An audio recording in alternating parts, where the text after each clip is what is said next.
We don't chase trends. We on the wave. Legos to the world. We build. We brave. We build. We brave. We build. We brave. We build. Continent DNA. They call Africa the final frontier. For most European CEOs, it feels more like a black box, fragmented data, old assumptions, expensive mistakes. So, how do you actually land a B2B deal that works not just on paper, but on the ground? Our guest does not just advise from slides, he builds the bridges that capital and cargo carry every day.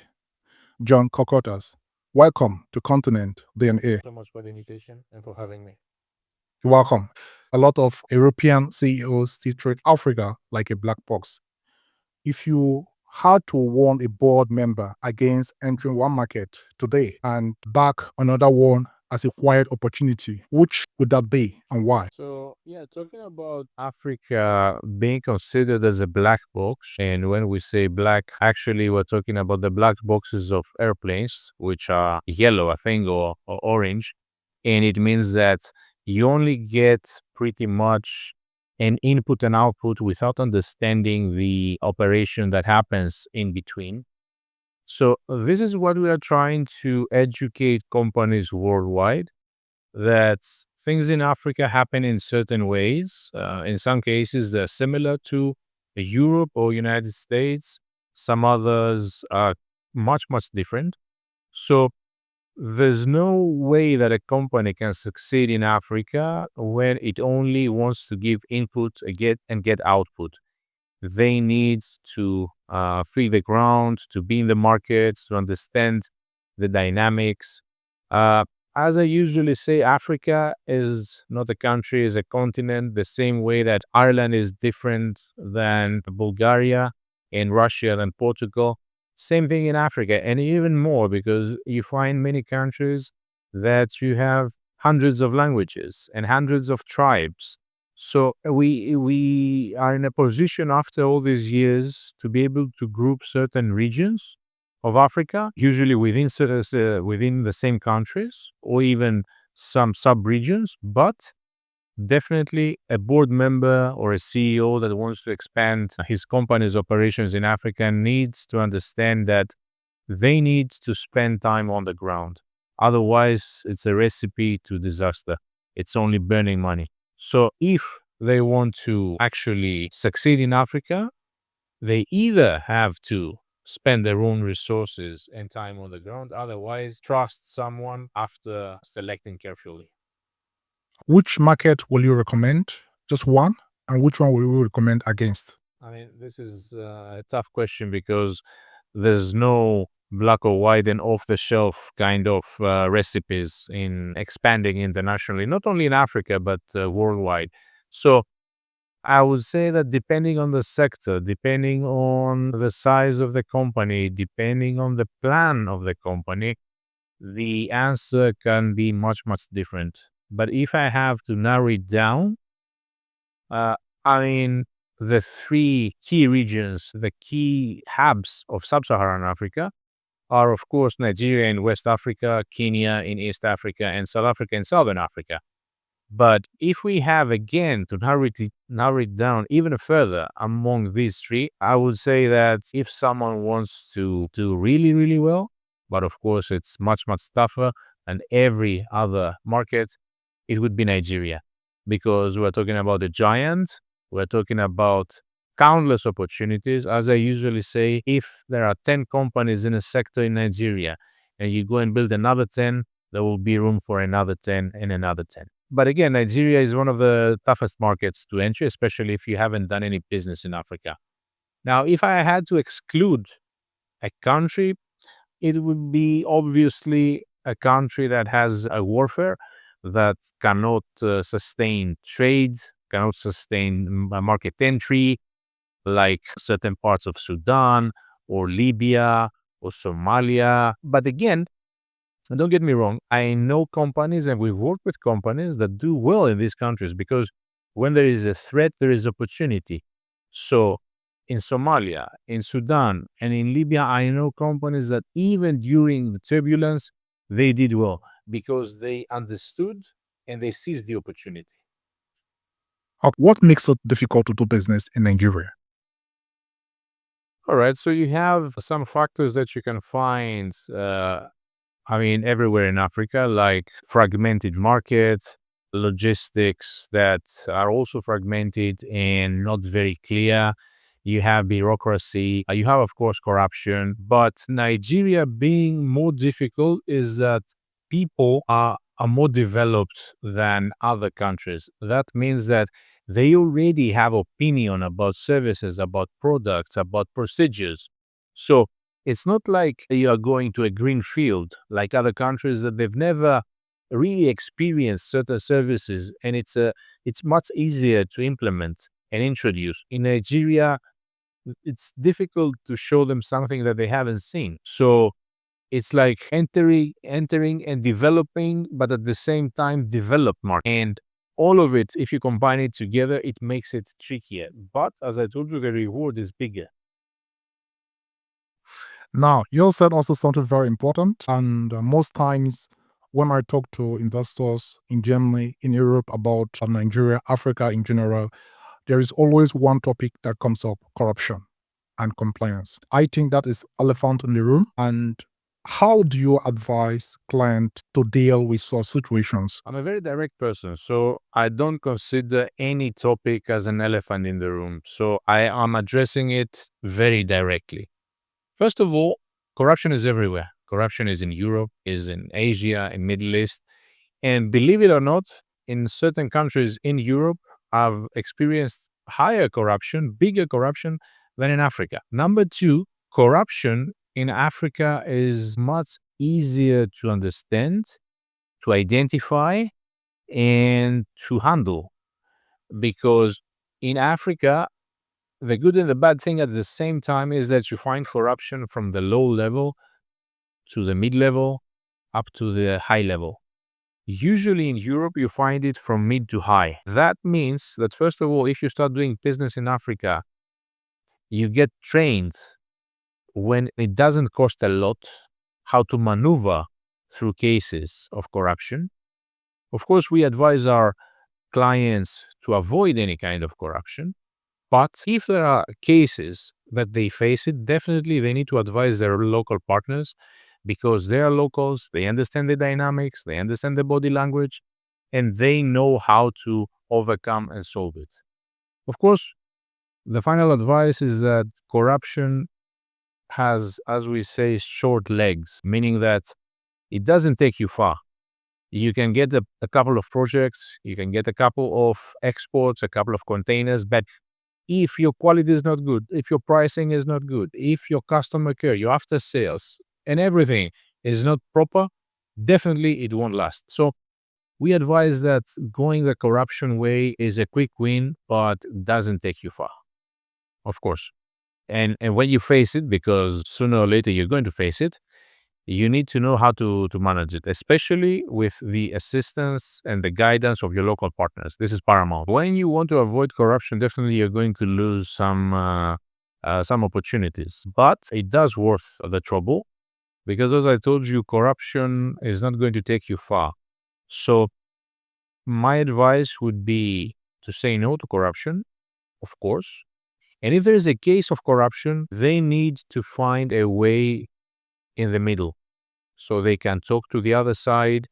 They can try to rely on the qualities of their company as an exporter, as an investor. And I'm pretty sure that, and I've seen it happening, the side that is requesting for the corruption is going to be convinced because for a greater cause and greater good, and I'm not talking only about vague things, I'm talking, of course, about profit. The profit will be maximized for both sides if you avoid corruption. And again, in some cases, you will face a wall. Without corrupting, you will not be able to do business. But again, there are so many opportunities in Africa that you can do straight business that really you don't have to go that way. And of course, after all, you sleep peacefully at night and you are compliant and you're legal. And this is what we preach. All right, great, great. Many Europeans form believe today that China has already taken over Africa. Many of them don't really see opportunities to compete. What do you say to that? I would say that at a certain extent, it's true. China has penetrated Africa in so many ways. I've been judged about this opinion. I'm not supporting the Chinese model. I'm not affiliated with China, but the way China has penetrated Africa has done it in a way that supports local communities, supports local, uh, I mean, trading, business. They don't do it with conflict of war. They don't do it with iron fist. Of course, they have taken lots of marketplace, but that doesn't mean that there is no room for Europe, and the reasons are plenty. One main reason is that Africa is still developing, so it's not saturated like other regions of the world. So there is plenty of room for everybody as long as you do it with dignity, you respect the local communities, okay, and you don't try to deceive them. Now, China has a model that, because they cannot apply it anywhere else in the world, I mean, apart from some regions in Asia, definitely not Europe, they did it in Africa. And I've written articles about this in LinkedIn. You can find it a couple of years ago about this Chinese approach. And I've seen that Turkey has done something similar. They've copied this model because, again, Turkey is in between Europe, Asia, and Africa. Is doing very well in Africa, I must admit. But they've, in my eyes at least, they are trying to copy the Chinese model. And it works for them. Not at the same level, of course, because China is a giant, Turkey is a regional player. But still, this approach doesn't find me against it because it helps them do business and at the same time they contribute to the local economies. You have said a lot of things right now that are very, very important. So I will try to start with the easiest one, at least so that we can proceed in the right direction. Now, we know that China competes on a very low cost compared to Europe. Let's take Germany, for instance. For companies, especially for fast moving goods, how do you still pump up a manufacturer from Germany that wants to enter the African market knowing fully well that you have Chinese present? Apart from the advantages, you have talked about how Chinese build the business, which means having understanding for the local community. How do you encourage them to enter the market and show them that they have opportunities in this kind of market? All right, first of all, we need to acknowledge that China has certain things to offer, and I'm not talking about the variety of products or services. I'm talking about the general approach of doing business, which is much different than the European countries. We cannot try to copy what Chinese do because we cannot compete the scale economies they have put in place. But at the same time, we need to understand that European companies, and this is a discussion that I literally do every single day, either with clients or with prospects. They ask me the same question. There are different segments of the market, not only in Africa, everywhere. So they need to position themselves. Usually, European companies offer higher quality, higher, of course, support, after sales, guarantees, assistance in planning, in designing, in consulting. So it's not only about producing things and selling. This is something that you cannot beat the Chinese. But the Chinese are interested in volume.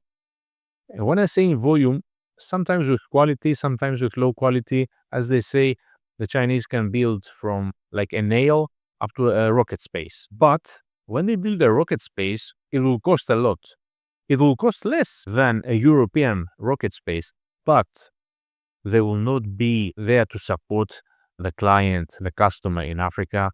They will not help them on the ground. They will not be involved in the commissioning, in the construction, in supporting their clients, in doing business development with them, in doing exhibitions with them, in talking to the governments. Okay, I mean, talking to the governments for big projects they do, but not for small. I mean, when a construction company from Europe, they want to be involved, let's say in Kenya, in building a big building. Okay, for China is a small project. For Europe, it's a project that they're going to send engineers, they're going to train people, they're going to leave money and resources in the community. So the answer is that you have to acknowledge your advantages and position yourself in the right way. Don't try to just to copy what everybody else is doing. So if we only see one factor, which is pricing, you cannot beat the Chinese. And I have to admit that Africa is very price sensitive. We all know that. Everybody that does business in Africa. But I'm telling you from my experience and from clients that we represent, that if they target specific segments of the market that are looking for quality, they are looking for guarantees, they are looking for design, they are looking for after sales, definitely there are so many opportunities that Chinese cannot compete. Makes a lot of sense to see that there are still opportunities for European companies, despite the fact that Chinese is already dominating Africa. But that will bring me to say then, in that case, we boil down to the kind of goods and services we are providing in Africa.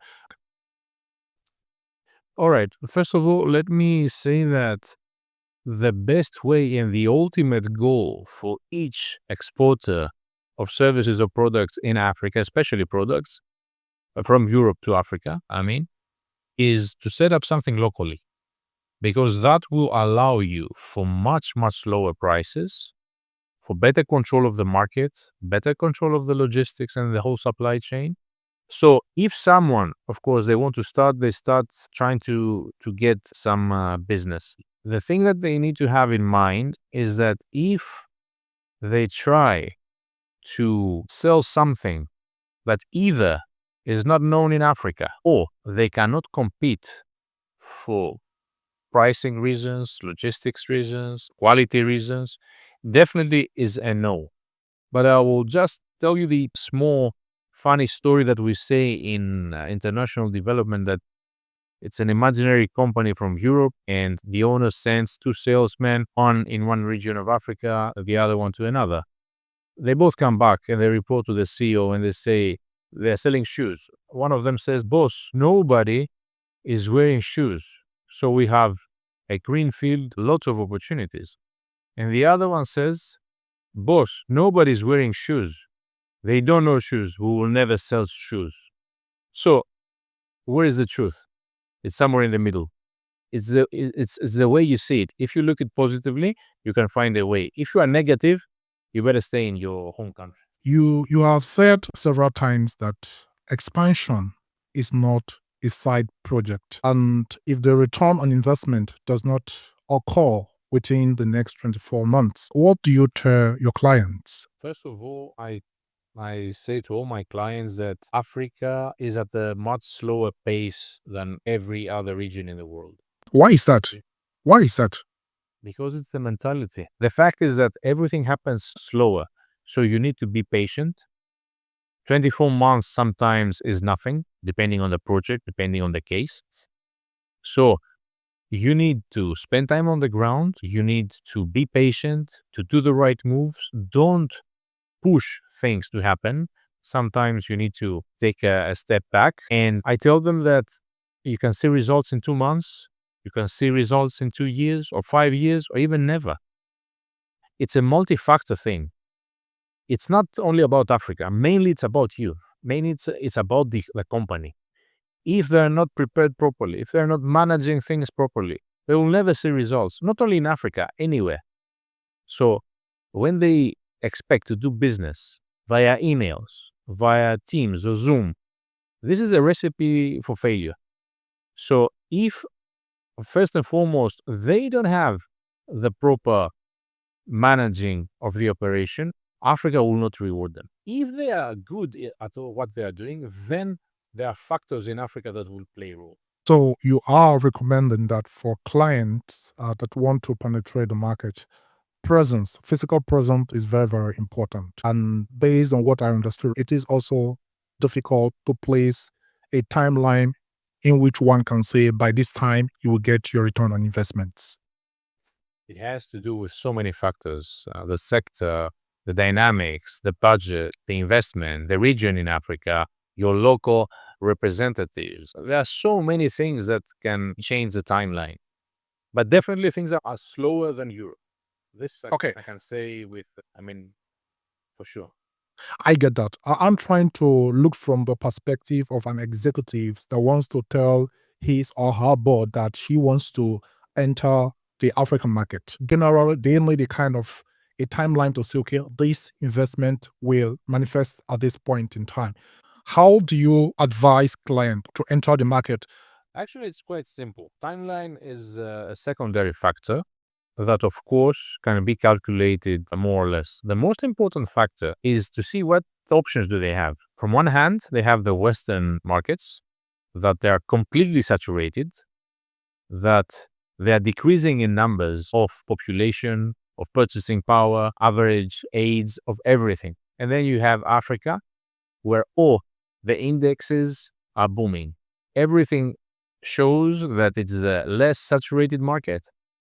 The age of the average African is quite young. Africans are educated. Africans have access to information the last decades because of the internet. They want different solutions, different products, different services. It's the region that has the highest rate of population increase. So whoever invests now is going to save his company for this and next generations. This is the options that they have. A saturated market with no potential and a less or no saturated market, practically, with lots and lots of opportunities. And if someone wants to do quick wins, I hate this expression, quick wins. They are not planning. They are not businessmen. They're opportunists. So I advise them to go and gamble. It's much better because nobody is waiting for them in Africa to save them. Nobody is waiting for them in Africa to give them their nice products. Africans are more clever than Europeans. And I'm telling you that because I'm Greek. So Greece is less developed than the northern European countries. That has made us to be able to find solutions, to maneuver, all right, to adapt. That's why usually Greeks do very well in Africa, because we don't have a system that takes us from point A to point B and then point C like you have in Germany or like they have in Sweden or the UK. We have to create our own future. So Africa is an exaggeration of what we have experienced because Africa has even less infrastructure, less automations, less systems in place. That means that people are more energetic. They think out of the box. So that's why I told you Africans are much, much clever than Europeans. So it's very difficult for a European to deceive an African consumer. Okay, that is a great one. Talking about Europe and Africa. In Europe, most times business are always conducted, based on contract and dashboard and what have you. In Africa, mostly it's through informal ways. How do you guide clients? Because I feel like it is part of the system. You can't avoid it. Yes. First of all, let's say that in mid and high market in Africa, agreements are in place, agreements are honored. So definitely I would advise that they need to go the way that they know how to do business. Now, if they have to be involved in the lower segments of the market, in the fragmented supply chain, etc., they need, first of all, to find reliable local partners. This is without any debate. I mean, it's mandatory. And also, they need to spend time on the ground by themselves. Because in order to evaluate a local partner, you need to have a personal opinion in order to see if they're reliable, if they're performing, if they're legit. Because otherwise, they are going to deceive you. You're going to fall into the trap. Because there are many scammers in Africa, the same way there are many scammers in Europe. There are many scammers in Asia.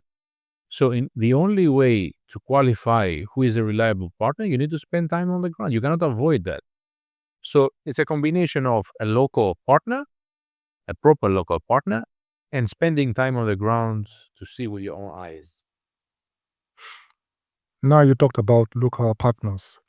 For someone who is based in Europe, of course, I know that is the reason why we have a company like yours and others. But the question I want to ask is, how do foreigners know that the local partner they are choosing is the right one for them, in terms of that this partner would be able to protect the image of the brand? First of all, what we do is not an absolute science. I would say it's an art. And it's an art because we provide a shortcut to companies that want to do business in Africa. That doesn't mean that they cannot succeed by themselves, but it will take them more time, more money, more resources. They are going to fail again and again until they succeed. We offer them a shortcut because we've been through all these steps. So when we find a partner for our clients and advise companies do the same, as I told you, they need to be on the ground, they need to do their own research, they need to enter the companies, put the best people to qualify the potential partners. And when they start doing business, don't give everything at first. It's like when meeting a new girl or a girl meeting a new boy. You take it step by step. You don't get married on the first date. First you go out, then you go out again, you meet the family, you spend time, you go on vacation, etc., etc., etc., until you get married. So it's the same thing. It's a marriage that can last forever or can be a failure. So I believe that companies that want to expand all the way from Europe to Africa, they have the experience and the know-how if they're on the ground to understand certain things. And after that, after they appoint a local partner, they need to be a bit reserved, a bit cautious, a bit conservative, meaning that don't give everything at once. Step by step, test again and again, put security measures and procedures in place. So you build it gradually. As I said, exactly like a human relationship. This you explain is just the perfect run. But let me twist the question the other way around. Are there signs that indicate that this partner could be the wrong one, in terms of any kind of early warnings? And once you start noticing them, that it is time for you to just say goodbye.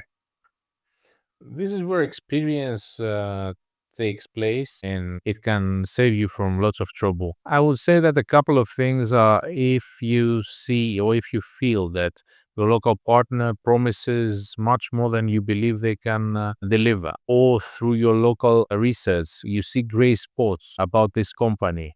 If you see opinions that negate each other, you hear from one place that this company is reliable, the other side you hear that this company was involved in something that was not very clear. If they ask for full access to anything, full access to resources, if they tell you you don't need to be on the ground, we'll do everything by ourselves, all these are signs to say no. These are red flags. I understand that. Without naming names or calling any specific situation, what is the most unexpected challenge you have had to solve for a client trying to close a deal in Africa? There's so many. Number one, I would say, is the the the personal and interpersonal touch, meaning that we have clients that were working on deals for years and years, but they didn't actually show up. When we showed up together, we closed the deal. Another case was that, especially as I said, logistics are quite tricky in Africa. So you may have your container stuck in, let's say, Dar es Salaam for months. But if you go there, find a couple of people, pull some strings, in no time, you have your shipment. So after all, it comes, as I said in the beginning, to being a bit more, on the ground. Don't operate via distance. If you see the other one face to face, you can tell that it's gonna go well or not. That is to say that this experience has changed the way you assess partners you work with. Of course it does. And it goes both ways. Right now we have the capacity, we have the experience not only to choose our clients, but also the clients of our clients. So on a daily basis, we have requests from companies from all over the world to help them do business in Africa. We are very strong in qualifying companies because we understand our ICP, our ideal customer profile. Because most companies, if you ask them, what is your target market? They will say, okay, I can sell to all companies. Of course, you can sell to all companies, but what is that segment of the market that you have the best conversion rates, with the best profit, with the less trouble in operating and executing a project? This is your ICP. So we have defined our ICP very clearly. So we prefer doing business with such clients. And at the same time, when we onboard a new client, we do the same for them. So they may sell to 100 companies in Nigeria, but we're not going to approach 100. We're going to do a segmentation, a filtering, a qualification, an enrichment, and then we're going to approach them. The Africa Continental Free Trade area shows up in almost every boardroom. And there is, from my perspective, there's so much hype about that. I want to know from you, how do you advise company to plan for this? Are you looking at a time horizon of the next 2 years, or just to treat this as a long-term structural play? If I had a dollar for each time that someone says that in a magical way we're going to be saved by a system or an agreement, I would be a multimillionaire. And I'm not. I rely on what is happening right now, what is in place right now. So right now we have lots of free trade regions in Africa. We have SADC, we have ECOWAS, we have COMESA, we have East African Community. We have so many, and we plan based on this. The Pan-African Agreement, of course, is something positive. Is it going to work? Nobody knows. If we look at the history, the recent history, most people will say that it will not work. Because you see, countries in the same region cannot communicate and agree on certain things. In West Africa, you have so many countries that are leaving the existing structures, let alone to join everyone. If you remember, in the recent past, there were movements to unify in a financial way the whole Africa using the same currency. Everything failed. And if you ask me, we have to blame both Africans and non-Africans, because it was not as strong as a movement to be able to be in place. Now, if we see it in place in some years, it will start gradually with certain procedures, gradually, slowly. But if we ever see it fully implemented, my prediction is going to be in more than a couple of decades, if it ever succeeds. And don't get me wrong, I'm a supporter of this. But I understand. I'm pragmatic, I'm realistic. Okay. And do you think this would be a discouragement for a lot of Europeans? Just because, when you look at the African market, we're talking about 1.4 billion people. And if this structural system was to function properly, it will help, to mitigate risks of loss of investment, just because of the sheer volume of market companies will have access to. So, do you think this has in some way discouraged some companies to enter the African market? I think it will encourage rather than discourage, both in exporting products as well as. Why? I will explain both. As I said, exporting products as well as investing in local facilities. Because if they export, let's say, to Senegal, and without other, let's say, taxes, costs, whatever, everything is much simpler, and they can take it to another 50, 54 countries, that will be a huge advantage.